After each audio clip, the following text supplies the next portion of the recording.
Entonces Pedro empezó a hablar: en verdad comprendo ahora que Dios no hace acepción de personas, sino que a Él le agrada todo aquel que le teme y hace justicia, sea la nación que sea.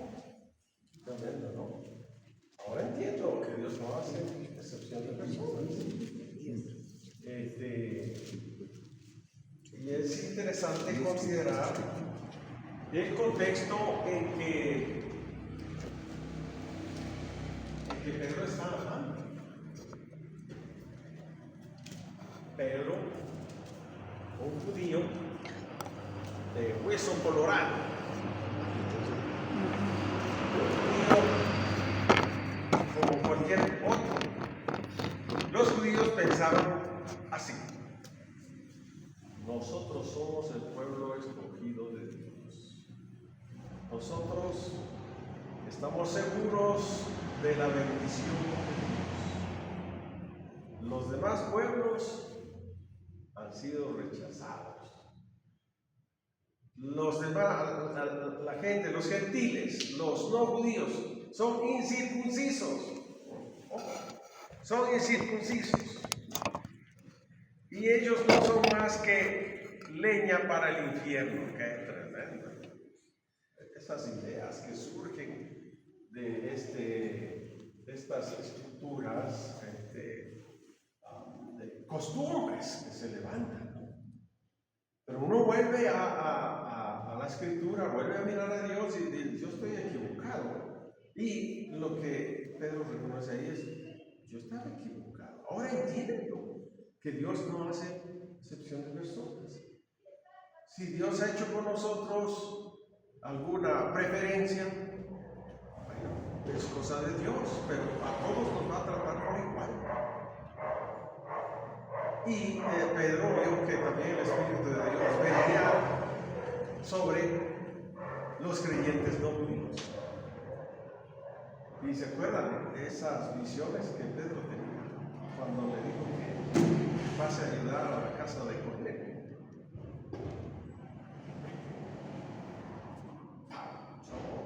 Porque ellos consideraban que, y hasta ahora, algunos judíos ortodoxos tienen esa idea. Si un judío está pensando en la posibilidad de invitar a un no judío a comer en su casa, ese podría ser un acto de contaminación. Tremendo. ¡Wow! Esa es una cuestión así un poco que nos sacude. ¿Ha pensado usted en la posibilidad de en Navidad invitar a participar en la mesa a un mendigo de la calle? A ver, piense.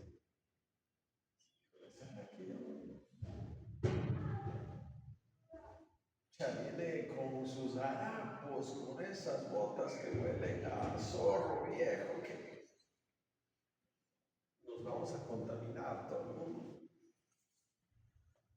Más o menos esa idea tenían los judíos respecto de los no judíos, respecto de los gentiles.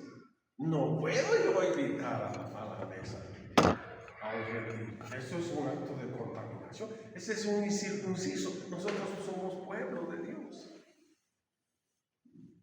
Y Pedro dice: ahora entiendo que Dios no hace excepción de personas. A todos los trata con la misma normativa que es el mismo. Todo ser humano ha sido creado a imagen y semejanza suya. Todo. Hasta el pobre mendigo que está allá tiene dignidad porque ha sido hecho a imagen y semejanza del Creador. Qué tremendo es cuando uno anda en ignorancia. Cosas tan horribles han pasado en la historia. Quienes han estudiado la historia, la nuestra, los conquistadores pensaban que los indios no tienen ni siquiera alma y por eso los trataban así. Eran esclavos. Y se suponía que esa era que ellos venían con la misión de evangelizar nuestros pueblos, sacarlos de la ignorancia. Claro que había ignorancia, por supuesto, ignorancia religiosa, más que ignorancia, digamos, científica. Pero ellos habían avanzado mucho en arquitectura, ingeniería, muchas cosas en la agricultura, no digamos. Bueno, pero entonces esos pensamientos, ¿no? Estos indios no tienen ni siquiera árboles. Dale fuerte. ¿Cuántos errores cometemos por ignorantes? Ignoramos la palabra de Dios, ese es el problema.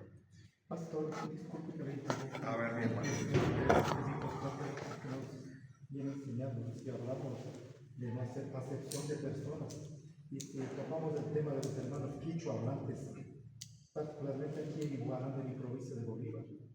Yo tengo recuerdos en mi mente que aquí en el mercado de derechos humanos, tal vez en noviembre había ese prejuicio, ese maltrato a la clase indígena, a la gente del sector rural. O sea, yo recuerdo, en este caso, he leído en la radio con este texto bíblico de Mateo 15 en adelante, cuando los escribas fariseos vivían solamente de tradición, de costumbre. Entonces, ¿qué quiero decir con esto? De que aquí en Guaranda, en mi Guaranda, en aquellos tiempos pasados había familias que se creían, como dice, de la divina pomada. Y había lo que yo siempre como las manames o las manames que iban al mercado y a comprar productos y le trataban de decir la longa, la india, la verruga. Pero ahora estamos viviendo otra época en la cual, como usted dice, pastor, o sea, para Dios, ante los ojos de Dios, todos somos iguales y nos está demostrando que el sector indígena se va preparando más que nosotros. Entonces, discuten con esta evolución, nuestra transformación, con los cambios de ahora, ellos tienen sus derechos y hacen prevalecer sus derechos y respeto más que nada. Ahora, por eso la gente citadina ya no dice, oye, la noca, la menuda, la estudianza que tal. Ahora, ¿cuánto cuesta esta cebolla? ¿Cuánto cuesta este queso? Así es. Bueno, iba a mencionar, y esta gente de los que se creían la divina pomada seguramente eran los más fieles a las misas de la iglesia. Amén. Que si de uno ser religioso, si hace acepción de personas y contradice lo que Dios dice, Él es justo y no hace acepción de personas. Y cualquiera que hace esto está contradiciendo a su creador, está contradiciendo a Él y no le va a ir bien, por supuesto que no le va a ir bien. Y por eso es que a aquellas personas que en aquel tiempo, como usted dice, pues, religiosas, que decían de altas y decían, disculpe el término fuerte, pero les catalogaban las viejas plagas hostias. Las viejas plagas hostias. No me haga acuerdo de lo que yo decía cuando era muchacho. Yo también me acuerdo algo. La palabra nos confronta y justamente barre con todo ese tipo de pensamientos, actitudes, conductas, ¿no es cierto? Dios no hace excepción de personas. Así es. Es más, Dios rechaza a aquellos que tienen una perspectiva diferente a Él respecto de las cosas. Cuanto más cuando se trata de los seres humanos. Dios mismo es la norma santa mediante la cual los hombres son medidos y para con la cual todos son responsables. Dios es la norma.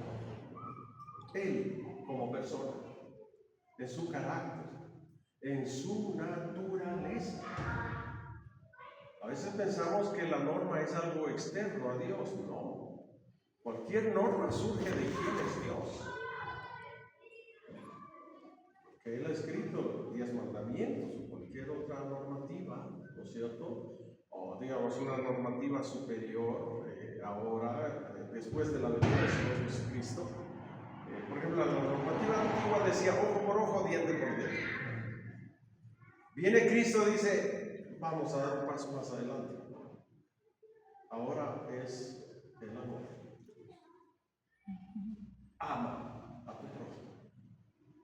En esto conocerán que son mis discípulos, si se aman los unos a los otros. Entonces ya estamos hablando de un nivel superior. Antes era por el temor a un castigo de algo que uno hiciera.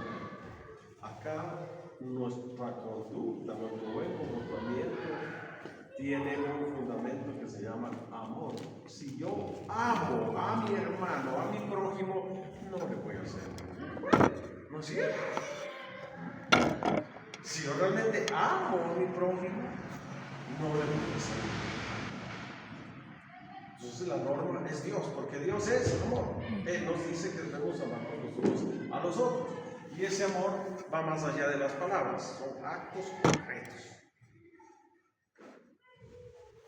Y cuando pensamos en esto, a lo mejor estamos en déficit. Todavía no amamos como debemos amar, ni a Dios ni a los demás. Tengo mucho trabajo por delante. Amós 7, versos 7 y 8. Amós 7, versos 7 y 8.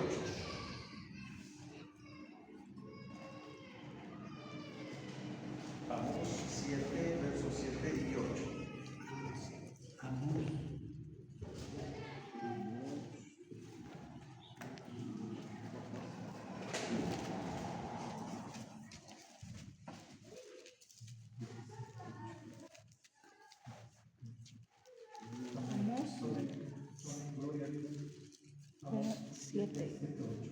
Les enseñó así.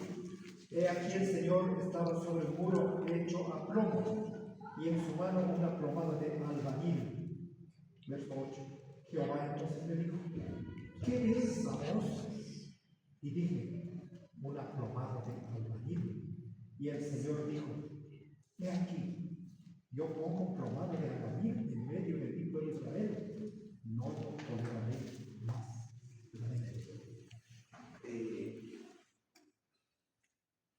Dios en su gran misericordia muchas veces trae a nuestra mente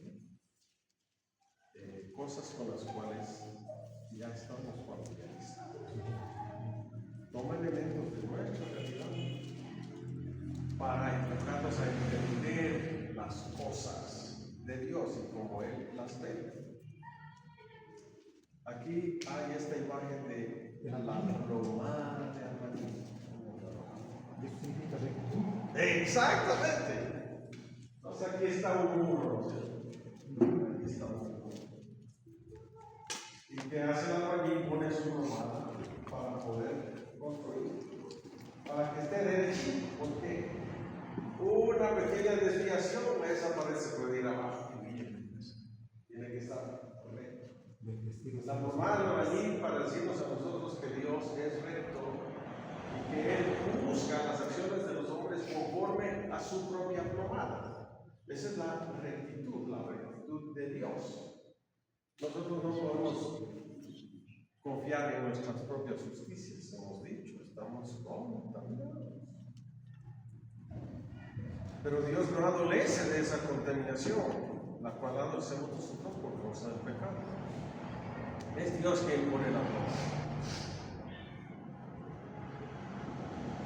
Y compara o juzga de acuerdo a quién es Él y no conforme a los criterios de los hombres, porque muchas veces por nuestras limitaciones nosotros hacemos juicios anticipados y nos equivocamos en esos juicios.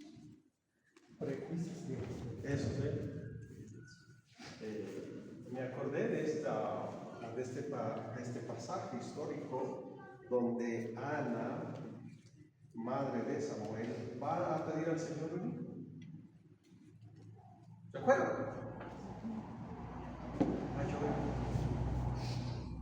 A pedir a Dios que lo librara de esa vergüenza tan grande. Porque en medio del pueblo judío el no poder tener hijos era estar bajo maldición de Dios. Y todo el mundo lo trataba así. Tienes una mujer ahí pasando por la calle y las comadres no,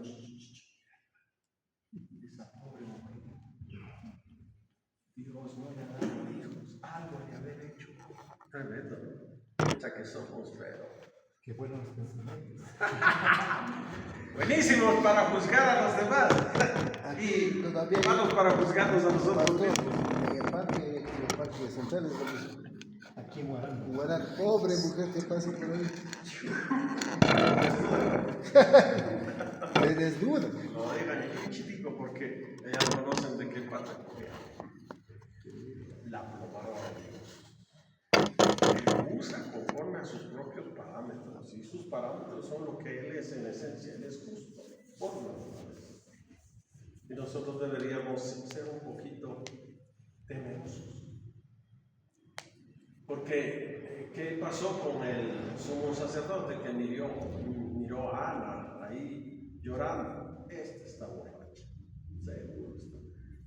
Moqueando ahí, eso es. Oye, ¿qué haces aquí en esa condición? Anda a la casa y digiere tu vino y entonces Ana dice, no, está equivocada.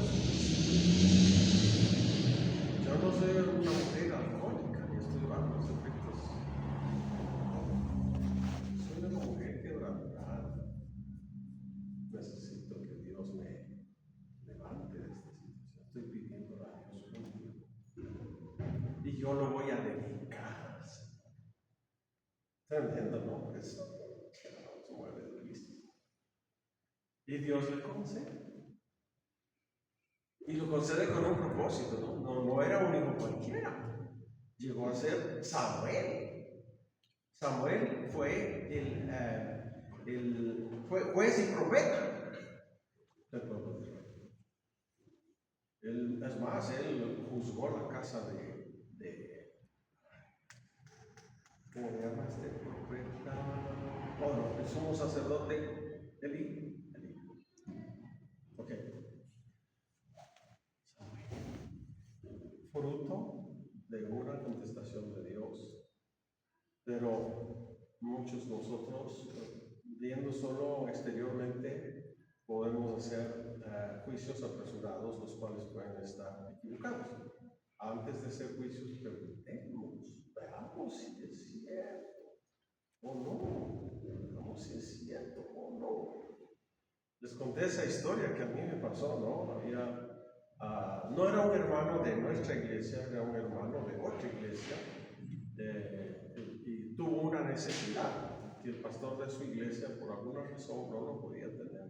Entonces me dijo, pastor Pablito, por favor, yo necesito que vaya a mi casa, tengo un grave problema con mi hijo mayor, necesito ayuda. Por eso vengo a usted. Bueno, me dio la dirección. Y me voy. Y yo que voy llegando. Motel.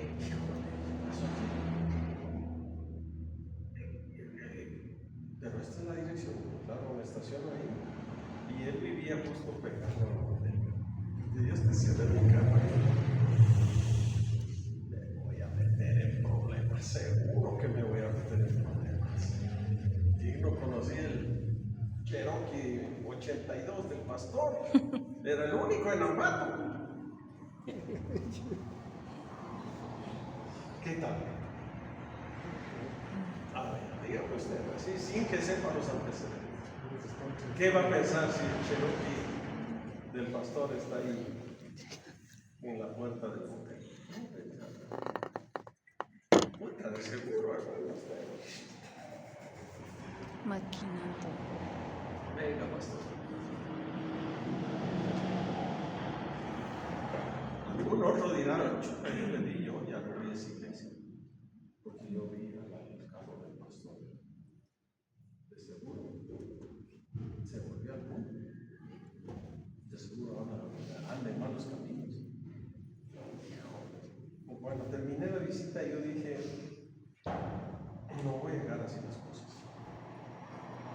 El domingo tengo que aclarar a toda la iglesia por qué mi carro estaba ahí. Yo no estaba en el mundo. Yo estaba junto al motel en la casa de un hermano necesitado. Y quiero que todos lo sepan. No vaya a ser como somos tan hábiles, ¿no? para hablar sin hacer una investigación concreta. Antes, y ninguno vino a mí a decirme, pastor, ¿y cómo así su cara? Y aclárenme el panorama. Entonces, bueno, yo hice otro par de visitas y después se fue a la casa. Y bueno, pero yo dije, pilas, porque la gente es muy hábil para emitir juicios sin investigar realmente los hechos. Y tenemos que abstenernos un poquito y saber que solo Dios es justo y Él conoce todo. Pero indudablemente nosotros, si no sabemos y hay cosas que parecen mal, hay que preguntar. Hay que preguntar. A veces yo me causa risa.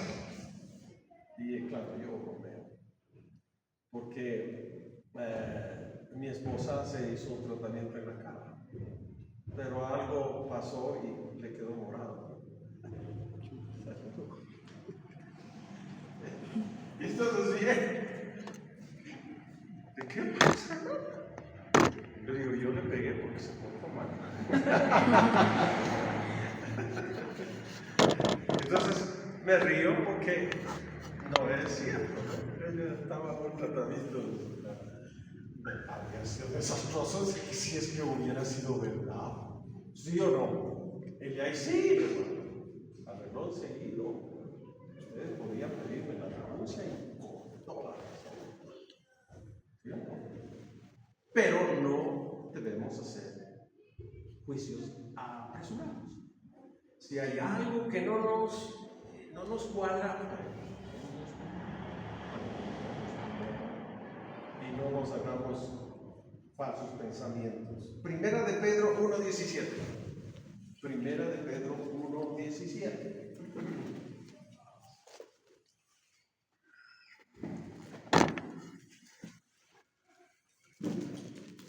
¿Quién lo tiene? Si ustedes llaman Padre aquel que al juzgar se fija de lo que ha hecho, y no el que vivan el resto de sus vidas en el temor de Dios. Otra vez necesitamos. ¿Qué versión tiene usted? Reina Valera. A ver, otra vez. Si ustedes llaman Padre aquel que al juzgar se fija en lo que se ha hecho, y no el que lo hizo, vivan el resto de sus vidas en el temor de Dios. Ese es otro. Primera de Pedro 1:17. Aquí dice la palabra del Señor, y si invocáis por Padre a aquel que sin acepción de personas juzga según la obra de cada uno, conducíos de vuestra peregrinación. Esa está claro. Conducíos. Yo tengo otra versión. Esa está claro. Aquel que juzga sin hacer excepción de personas. Nosotros debemos conducirnos en el santo temor de Dios. Un concepto que está relacionado con la justicia es la equidad, pero hay una diferencia.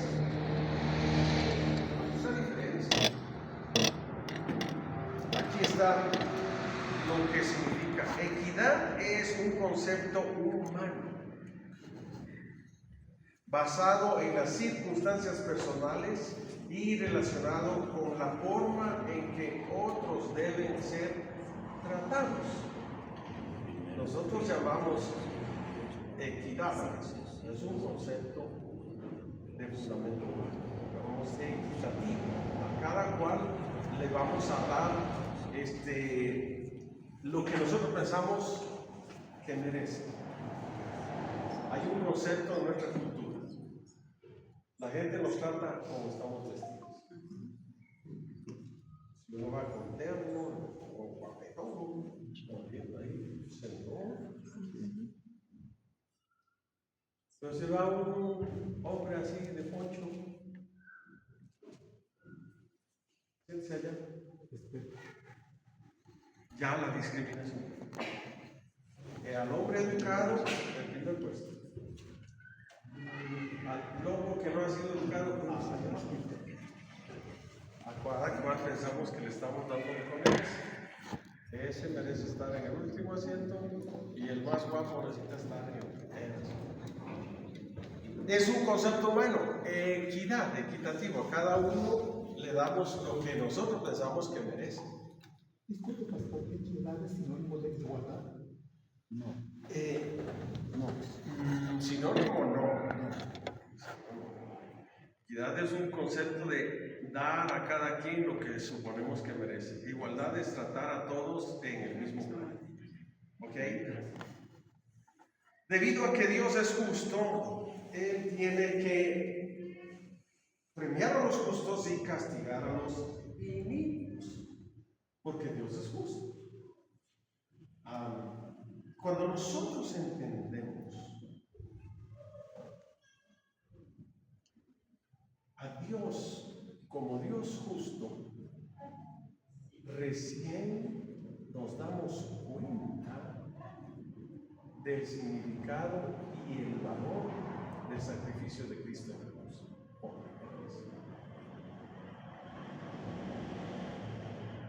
Estimamos lo que Cristo hizo en la cruz. ¿Por qué?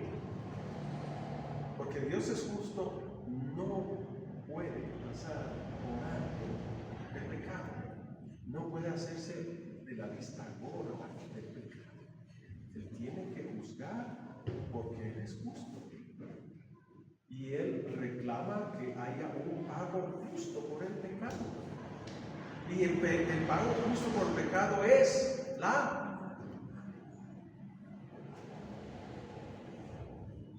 Y entonces, fíjense ustedes, Dios justo dice, ¿cómo voy a arreglar esto? El hombre debe morir.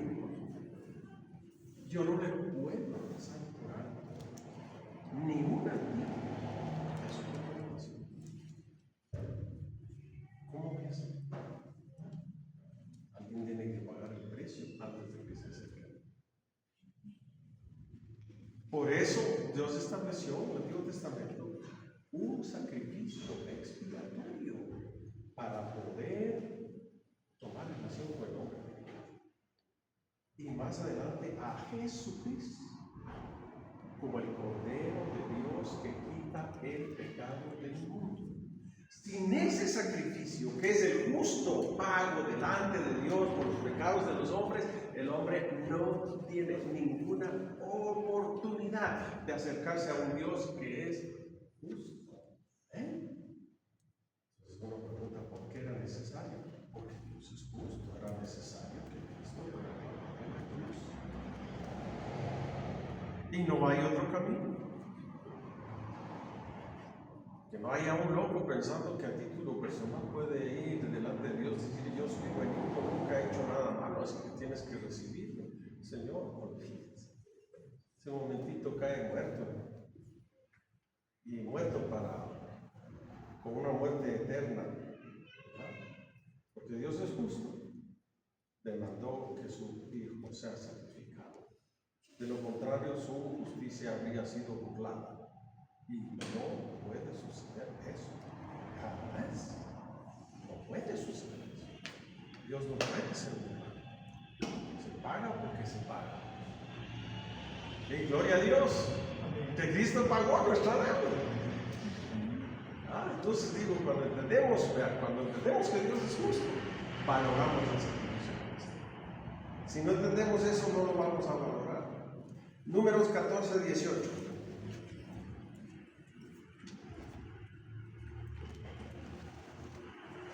Números 14, 18.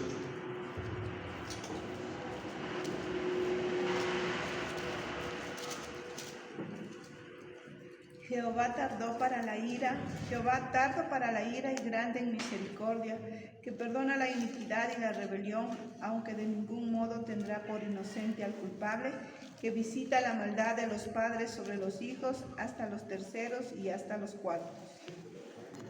O sea, estos son los textos que a uno le ponen de gallina.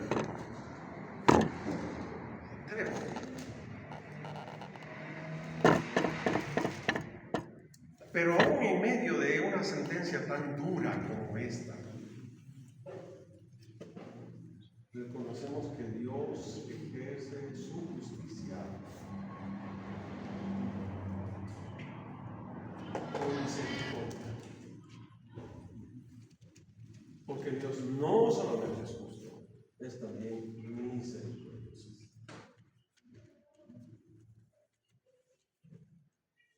Dios es también misericordioso. Y lo que vemos nosotros, los que ya hemos experimentado el amor, la gracia de Dios, ¿no es cierto? Es que por su misericordia todavía estamos aquí, aunque Dios es justo.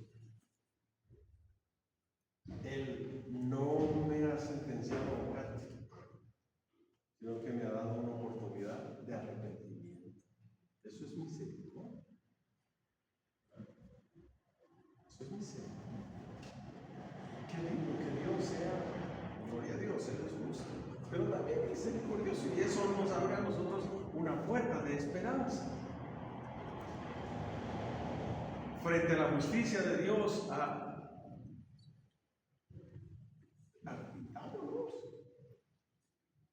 reconozcamos nuestra maldad. Digamos, Señor, yo he pecado contra ti, pero yo vengo pensando que tú eres misericordioso. Señor, ten misericordia de mí. Ven, perdóname. Como el hijo pródigo. Señor. Tremendo, ¿no? Dios ejerce su justicia siempre.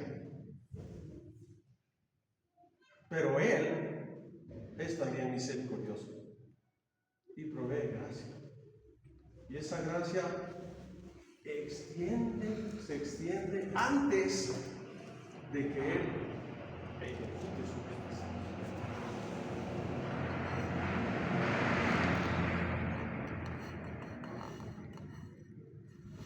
Piense usted en lo que pasó con Nínive y con Jonás.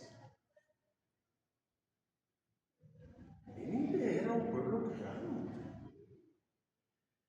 Y por causa de la cantidad de sus pecados, Dios había determinado que los bajaba a barrer como a Sodoma y Gomorra. Pero antes de que eso suceda, Dios en su misericordia dijo: les voy a dar una oportunidad. Les voy a mandar un profeta, a alguien de mi pueblo, que vaya y les diga: Nínive será destruida.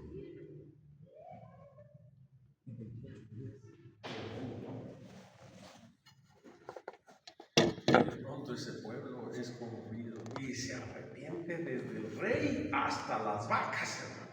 Ayudaron hasta las vacas.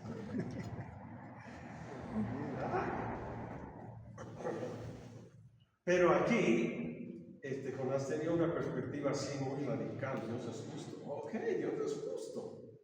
Pero olvidó que también Dios es misericordioso.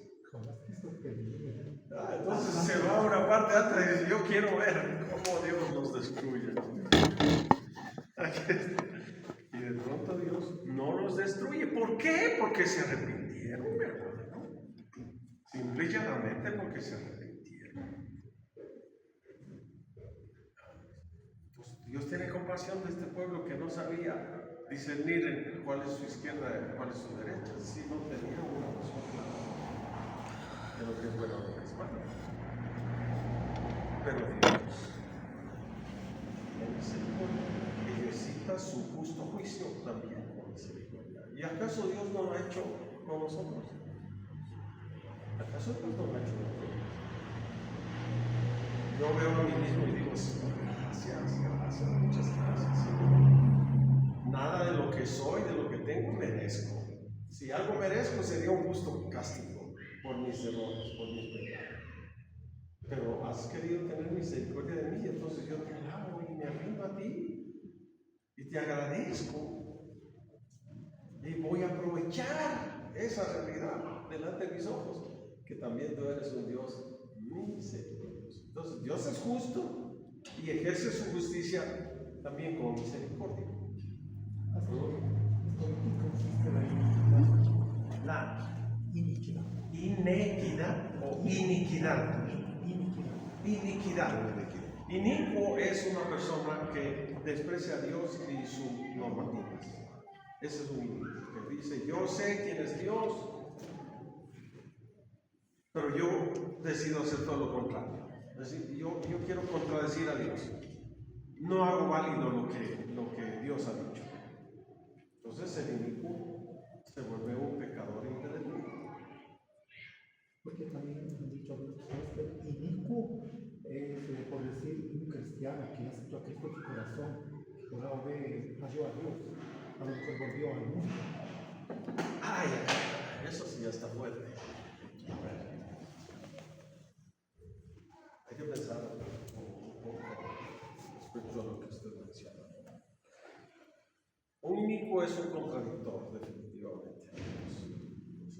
Sabe quién es Dios, pero toma la decisión de contradecirle. Sabe los mandamientos de Dios, pero él decide que justamente va a practicar el pecado, va a hacer todo lo contrario a lo que Dios dice. Ese es un inicuo, es un rebelde, claro. Iniquidad delante de Dios es oponerse a Él, menospreciar su palabra, menospreciar su persona. Eso es. En la iniquidad también están los que no han aceptado a Cristo. Sí, todos los que han rechazado a Cristo han cometido un acto de iniquidad delante de Dios. Han despreciado su justicia, despreciado su amor, despreciar también su misericordia, todo despreciar.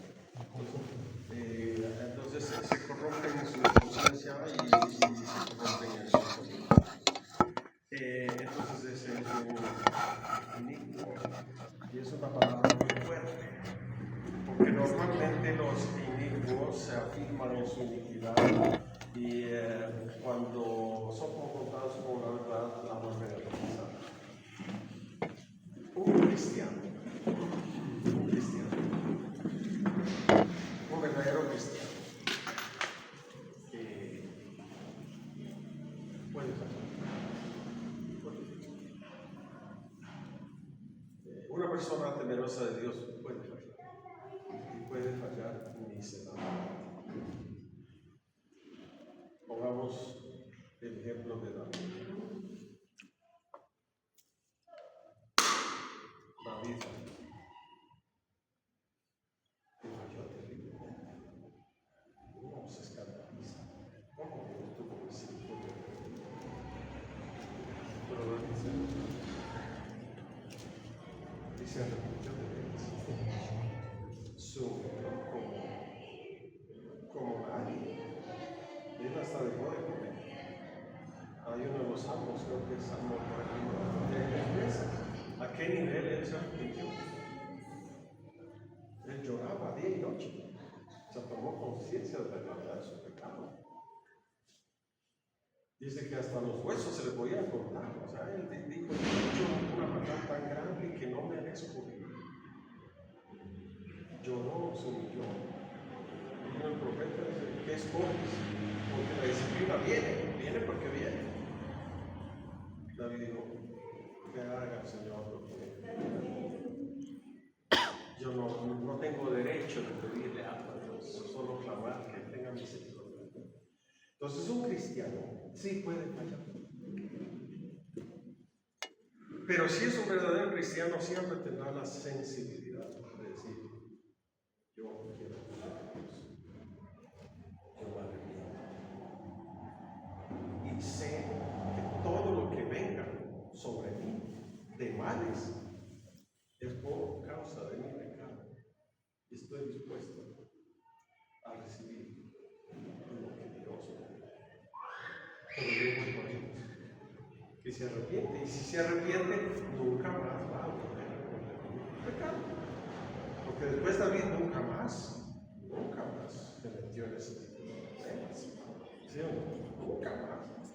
Pero tuvo que hacerle frente a las consecuencias de su pecado. Y que no eran unas consecuencias así nomás, su hijo Absalón atentó contra él. ¿Y él qué hizo, David? ¿Se da cuenta? Le digo, "Ah, yo soy el rey, aquí me respetas o no". Y David dijo, yo voy a esconderme. Yo no voy a confrontar a mi hijo. ¿Se entiende? Es una historia apasionante. Y Absalón, aquí yo, por sobre mi padre, yo voy a arreglar.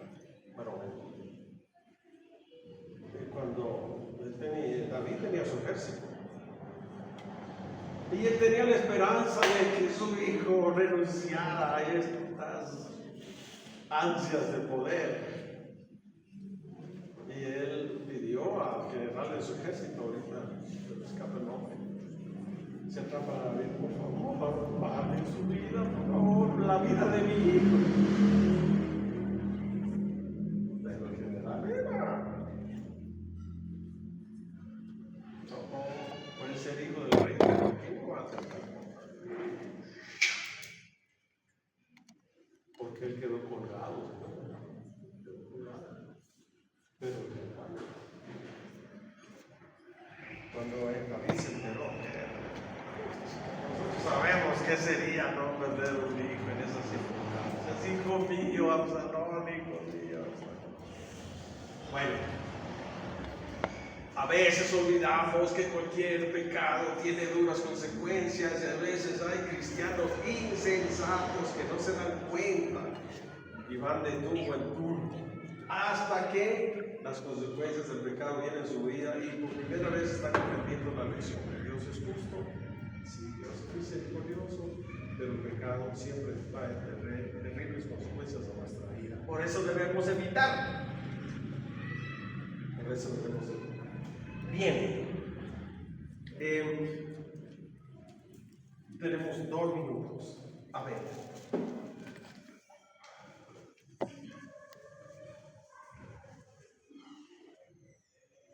Que Dios sea justo. ¿Qué de nosotros? A ver. Si sabemos que Dios es justo, ¿qué tiene que ver con nosotros? ¿Qué de positivo o qué de negativo habría en el hecho de descubrir que Dios es justo?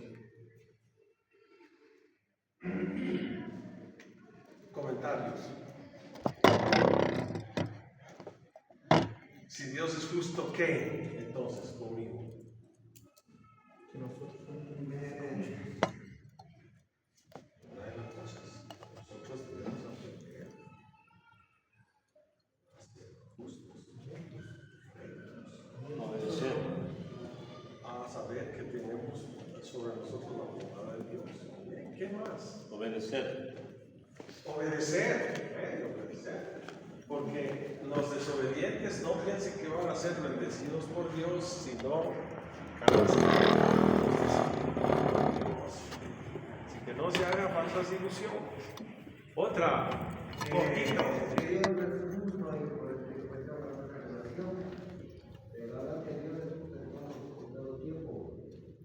Nosotros a agarrarse de todo lo que Dios es justo, nosotros merecemos el castigo, pero la verdad que Dios es misericordioso con nosotros. Pero dice la palabra que no tendrá por inocente al culpable. ¿Qué queremos hacer nosotros? Reconocer la realidad de que no merecemos el amor de Dios, pero por Dios es misericordia también. Pero hay que seguir adelante con la misericordia del Señor. El decir que un culpable es inocente es una corrupción a la justicia de Dios. Eso no se puede hacer. El culpable es culpable y tiene que ser castigado. Y sin embargo, Dios puede tener misericordia. Si se arrepiente, genuinamente. Si se arrepiente, Dios puede empezar a restaurar su vida. Pero si no quiere arrepentirse, la cosa se pone bien fea.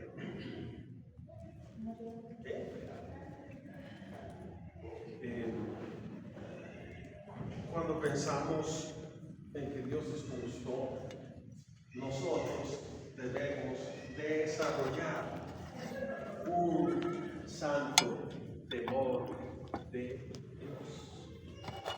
un santo temor de Dios, porque Dios es justo. Amén. No podemos burlarnos de Él. Nunca. El diablo pone en nuestra mente la posibilidad de que a lo mejor no es así. Y estamos aquí como seres humanos bajo sentencia de muerte física por ese pensamiento retorcido que Eva tuvo. A lo mejor no es tan cierto lo que Dios dijo. Y vea, y cuando enfrentamos la tentación, esa es la primera cosita. A lo mejor no es como han dicho, sino que yo puedo salir bien librada. A lo mejor a mí no, a los demás se les ha descubierto, pero a mí a lo mejor yo soy muy hábil. A mí no me van a descubrir. Nos equivocamos. Aprendamos a temer a Dios, amigos. Nos preparamos para nuestro